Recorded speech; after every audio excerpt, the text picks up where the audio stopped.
When someone visits an Amazon warehouse for the first time, they're always amazed at its scale. It's rows upon rows of shelves stacked high with millions of products ready to be picked, packed, and shipped. But for many people who work there, the experience is very different. They find themselves in a high-pressure environment where they're constantly being monitored by computers and managers. This is what it's like inside Amazon's warehouse empire. This video was made possible by a grant from a tech company. Thanks to this company, we were able to hire a team to build this set and bring this story to life. If you want to learn more about digital transformation in manufacturing, check out the link below.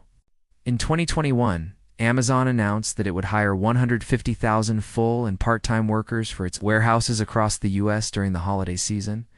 But unlike in previous years, the company said it would also offer full-time positions to seasonal employees after the holidays. Still, warehouse workers know their jobs are precarious.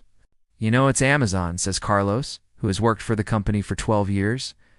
"After the holidays, all the temps get let go. And if you're full-time, you just never know when they're going to decide to cut hours or shut down the building completely." The past year, the company has closed several warehouses around the country.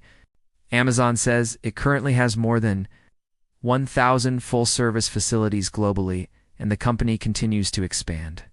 The world's largest online retailer needs to keep growing its network of warehouses to fulfill orders faster and cheaper.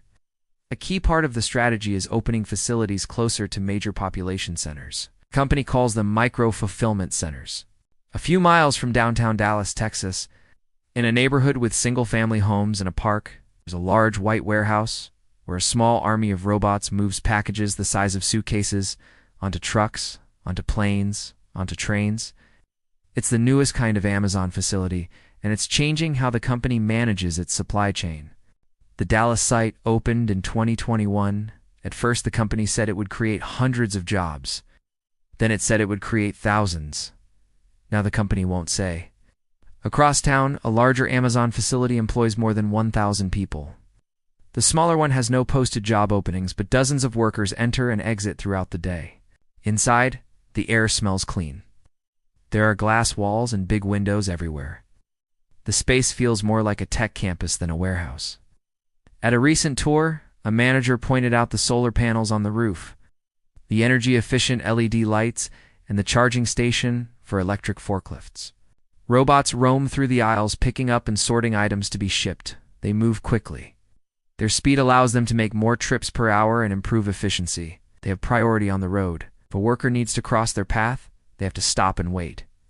Robots don't get tired, take breaks, or call in sick. To optimize operations, Amazon measures everything. It tracks the number of items moved, the distance traveled by forklift, the amount of time spent on tasks. Managers review reports and adjust processes to improve efficiency. Supervisors observe workers from the floor and through security cameras. Some employees are assigned to monitor screens tracking safety metrics in real time. On some shifts, there are so few workers that everyone knows each other's name. On busier days, there can be more than 100 people in the building. Most workers are paid by the hour. Others are paid based on how much they pick, pack, or sort. Depending on their roles, they can earn $18, $20, or $23 an hour. All are eligible for health insurance and other benefits. Amazon provides safety training and equipment such as ergonomic push carts, gloves, tape, and labels. Still, many workers get hurt on the job. Some suffer repetitive stress injuries. Some fall from ladders. Others are hit by falling objects or moving vehicles. According to a tally by The Guardian, since 2019, at least 36 warehouse workers have died across the U.S. One employee in Florida was crushed to death by a malfunctioning robot.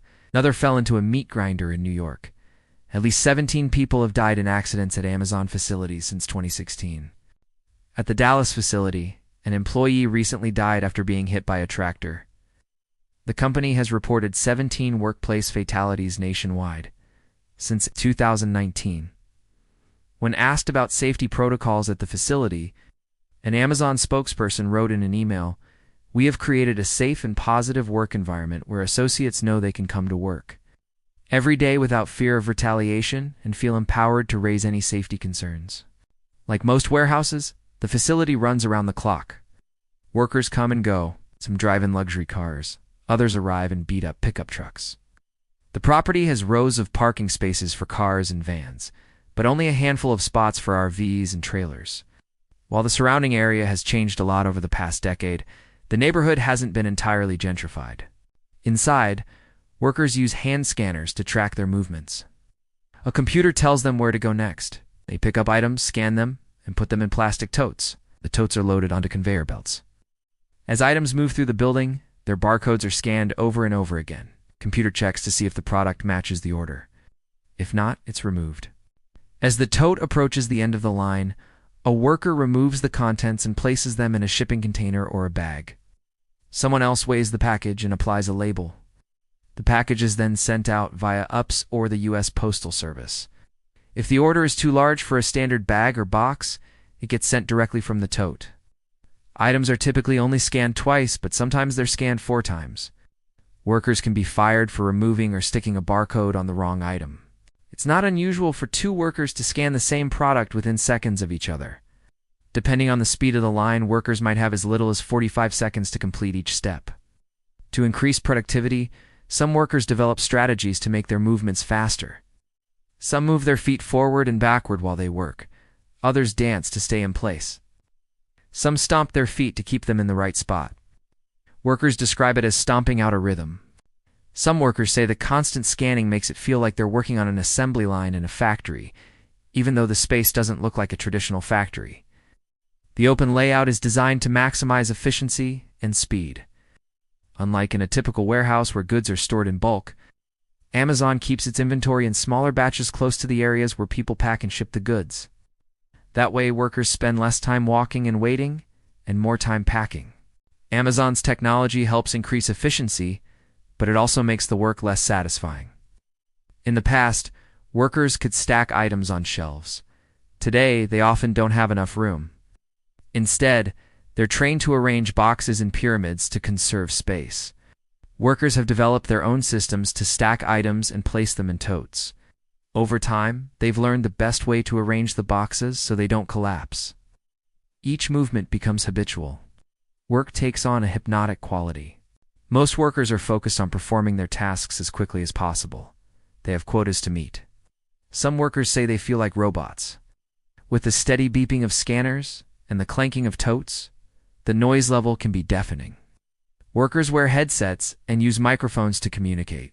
They talk about how sore their feet are and the injuries they've seen. They discuss how many items they've packed and the pace of the line. Some workers listen to music. Managers say the facility is well ventilated and comfortable.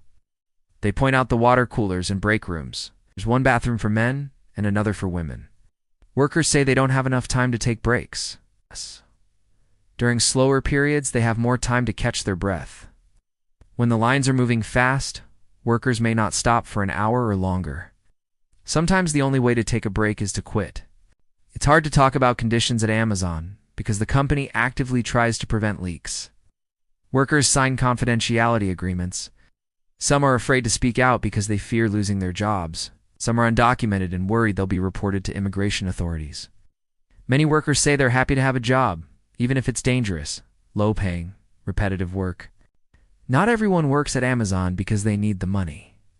Some are attracted to the efficiency and the sense of purpose, like students learning a new language. Some are excited to memorize the codes and learn the routes. Some workers say they enjoy being part of a machine. They like knowing their jobs help keep prices low and delivery times fast. They believe in the Amazon mission. Today, the company faces pressure from investors, customers, and regulators. After years of reporting losses, Amazon finally turned a profit in 2021. Its net income was $33 billion. In the coming years, the company will face more competition from established retailers and new entrants.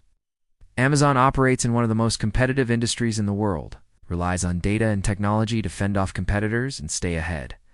To maintain its lead, Amazon needs to keep building new warehouses, hiring new workers, and implementing new technologies.